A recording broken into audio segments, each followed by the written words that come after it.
Most office buildings are built the same way.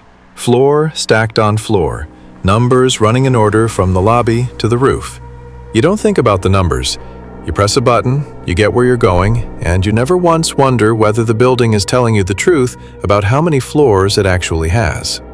Tonight's story is about a night janitor named Walter Grimes, an elevator with 13 floors, and a directory that only ever listed 12. If you've ever worked somewhere alone at night, really alone, the kind of alone where the building starts to feel like it's the only thing awake, you already know the particular quality of silence this story lives inside. Keep that in mind. It's going to matter. Walter was 61 years old, and he had cleaned the Kessler Building on the corner of 4th and Pine for 19 years, longer than anyone else on the maintenance staff, longer than most of the tenants who rented office space on its 12 visible floors. He worked the 11 p.m. to 7 a.m. shift because he preferred it. No one asking him questions, no one needing anything from him except an empty trash can and a clean floor. He liked the particular stillness of an office building at night, the hum of the fluorescent lights, the smell of carpet cleaner, the way his cart's wheels squeaked in exactly the same spot on every floor, a small, familiar sound he'd stopped noticing years ago. He had a routine he could have performed in his sleep, and some nights nearly did. Start on 12 and work his way down. Trash first, then floors, then the occasional spill or forgotten coffee mug left on a conference table. He knew which offices left their lights on out of carelessness and which left them on out of habit. He knew the dental practice on floor 4 kept a bowl of individually wrapped candies at the front desk that he was allowed to take from, and the law office on 7 that absolutely did not want him touching a single paper on any surface ever under any circumstances. 19 years teaches you a building's personality the way 2 decades of marriage teaches you a person's. The Kessler Building had 12 floors, according to the lobby directory, the elevator panel, the fire evacuation map bolted beside every stairwell door, and every piece of paperwork Walter had ever seen in 19 years of employment. Floor 1 was the lobby and a coffee shop. Floors 2 through 11 held a rotating cast of accounting firms, a dental practice, a small law office, an insurance company that had been there longer than Walter had. Floor 12 was mostly empty storage space, leased by a company that never seemed to send anyone to use it. The elevator, an old brass-doored model that groaned more than it should have for a building only 12 stories tall, had a panel with buttons numbered 1 through 12. Walter had ridden it thousands of times. He knew exactly how long it took to travel between any 2 floors, the particular rhythm of its stops, the small lurch it gave just before the doors opened. He also knew, the way you know a thing without ever having examined why you know it, that you did not press the button between 11 and 12. Not because there was a button there. There wasn't, not visibly, not to look at. But if you rode the elevator alone at night, especially very late, especially past 2 or 3 in the morning, you could sometimes feel a strange give in the panel between those 2 buttons, a faint, unmarked seam in the brass that your finger could find if you ran it slowly enough across the surface. Walter had found it, once, years ago, entirely by accident, running his cart-worn thumb along the panel out of idle habit while waiting for the doors to close. He had not pressed it. He couldn't have told you, even now, exactly why not. It had simply felt, in the moment, like touching something you weren't supposed to touch, the way a hand pulls back from a hot stove before the brain has fully processed the heat. He mentioned it, once, to the building's overnight security guard, a heavy-set, quiet man named Ozzie Petrakis, who'd worked the Kessler Building even longer than Walter had. Ozzie's reaction was the first time Walter understood that this wasn't simply his own imagination. "You found the seam," Ozzie said. It wasn't a question. "There's a gap between 11 and 12. Walter had felt faintly foolish saying it out loud. Probably just wear in the metal. Ozzie had looked at him for a long moment, the particular look of a man deciding how much to say. "Don't press it," he said finally. "Whatever you do at 3 in the morning when this building's playing tricks on your tired brain, don't press it." You understand me?" Walter said he understood, though at the time he didn't. Not really. He simply filed it away the way you file away any odd piece of workplace folklore. The story about the flickering light on the 9th floor, the rumor that the insurance company on 6 had been sued for something nobody could quite specify. Buildings accumulate stories the way they accumulate dust. Walter didn't think much more about the seam in the elevator panel for almost a year. Then came the night everything changed, on a Tuesday in late autumn, when Walter was working the 12th floor's mostly empty storage space, restocking a supply closet that the leasing company rarely bothered to check on. It was nearly 3 a.m. He'd taken the elevator up alone, cart and all, and had been alone on the floor for perhaps 20 minutes when he heard the elevator, down the hall, begin to move. This wasn't unusual by itself. Elevators in old buildings sometimes cycled on their own, especially at night. Mechanical quirks that maintenance had never fully diagnosed. What was unusual was the specific sound it made. Not the ordinary hum and clunk of a normal ascent, but something slower, heavier, as if the car were carrying more weight than it should, groaning its way upward past the 12th floor toward a destination that, according to every piece of documentation Walter had ever seen, did not exist. Walter stood very still in the supply closet doorway, listening. The sound continued for longer than it should have.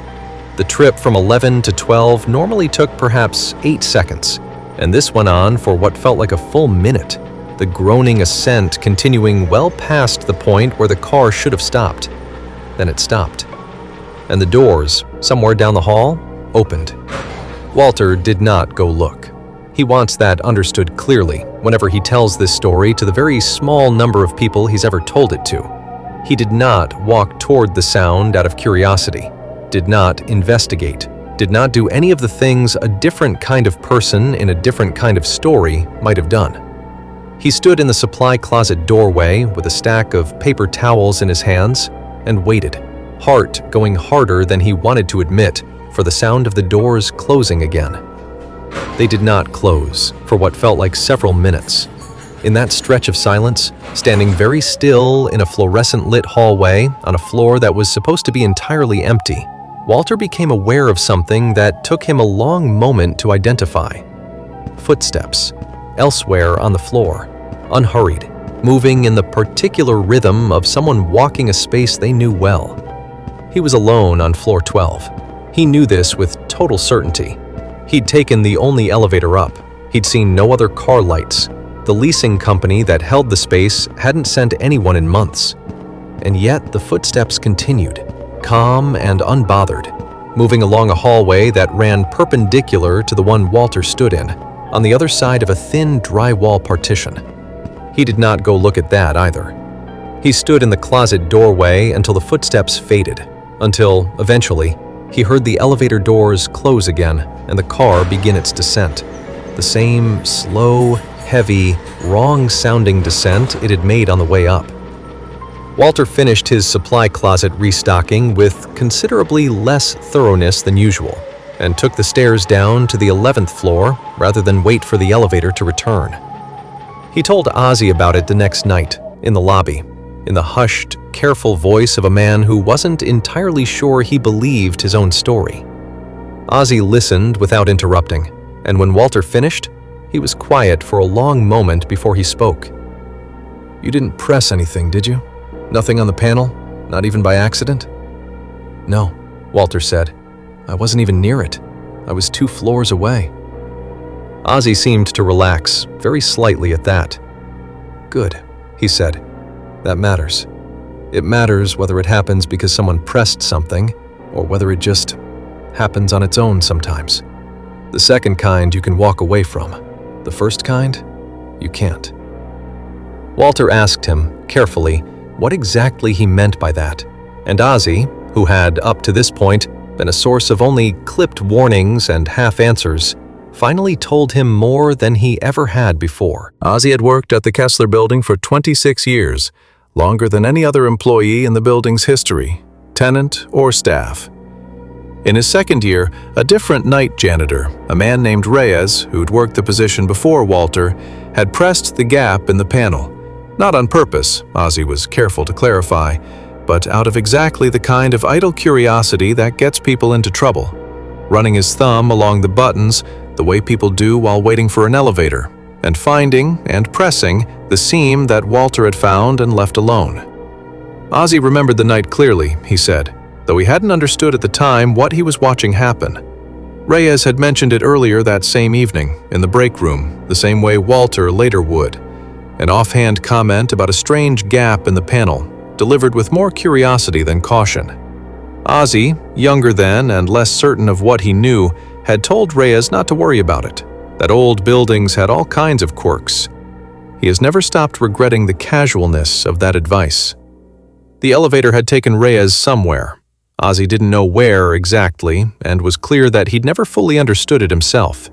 What he knew was this: the elevator had returned to the lobby empty, roughly 40 minutes later. No one inside it, and Reyes had never been seen again by anyone at the Kessler Building. His personal effects, a jacket, a thermos, a half-finished crossword puzzle, had still been sitting in the break room the next morning, exactly where he'd left them. The official story, as far as building management was concerned, was that Reyes had simply walked off the job without notice, the kind of thing that happens sometimes with staff who don't feel invested in a position. No one who'd actually worked there overnight believed that version, but no one contradicted it either, because there was no better explanation to offer instead, and because some explanations are worse than having no explanation at all. "The floor between 11 and 12 doesn't want visitors," Ozzy said, "but it'll take you if you press for it. That's the part people get wrong. They think something's going to reach out and grab them. It's not like that. It just offers. And you have to be the one who accepts." Walter asked, because he had to, what was on that floor. Ozzy shook his head slowly. "I don't know, and I've worked here 26 years without finding out, and I plan on retiring without finding out too. What I know is what I told you. Don't press it. Not on purpose, not by accident, not because you're bored at 3 in the morning and your thumb's just resting on the panel out of habit. Some buttons aren't there for pressing. They're there to see if you will." Walter took this advice with the seriousness it deserved. In the months that followed, he developed a habit he still maintains to this day.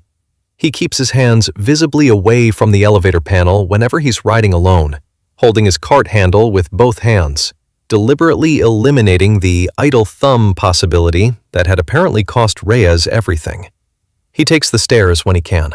When he can't, he rides with his eyes fixed on the numbers above the door rather than the panel itself, counting the floors out loud under his breath, a small, private ritual that has nothing to do with superstition and everything to do with making absolutely sure his hands have somewhere else to be. The elevator has cycled on its own 3 more times in the years since that Tuesday night, always late, always when Walter is alone somewhere else in the building. He no longer investigates. He no longer even really flinches. He simply notes the sound, the same way he might note a storm outside, something happening that has nothing to do with him as long as he doesn't invite it to. He asked Ozzy once whether it had ever happened to anyone else, whether Reyes was the only one in the building's long history who'd found and pressed that seam. Ozzy's answer was the last thing he ever told Walter on the subject, delivered with the flat certainty of a man who had made peace with not knowing everything, and had decided that peace was worth more than answers. "There's a reason this building's directory only lists 12 floors," he said. "It's not because there's only 12. It's because whoever built this place knew that a number people can count is a number people can trust, and a number they can't see is a number they'll leave alone. Most people, not everybody. But most people leave a closed door closed if nobody tells them there's a room behind it." Walter still works the night shift at the Kessler Building. He is 64 now, closer to retirement than he was, and he has told this story to almost no one. His wife, once, early in their marriage, who believed him without needing convincing, In this specific way, spouses sometimes simply accept the strange things about each other's jobs without asking for proof. He has never told a tenant. He has never told building management. He has told it, now, to whoever is listening to this. He thinks sometimes about Reyes's thermos and jacket, still sitting in a break room drawer where they were eventually moved once it became clear no one was coming back for them. Nobody threw them away. Nobody claimed them either. They simply became part of the building's quiet inventory of things nobody talks about. The way every old building accumulates a small collection of objects and stories that the people who work there learn to walk past without asking questions. If you ever find yourself alone in a building late at night, riding an elevator between floors that all account for themselves neatly on a directory somewhere in the lobby, you might want to keep both hands where you can see them. Most elevator panels are exactly what they appear to be, but every so often, in a building old enough, quiet enough, and patient enough, there's a seam somewhere in the metal that isn't a flaw in the manufacturing. It's a door. And doors, unlike walls, are only ever waiting for someone to decide to open them. This has been a Whisper Dark original. If this story made you think twice about resting your thumb on an elevator panel, you know what to do. Subscribe, and we'll see you in the dark next time.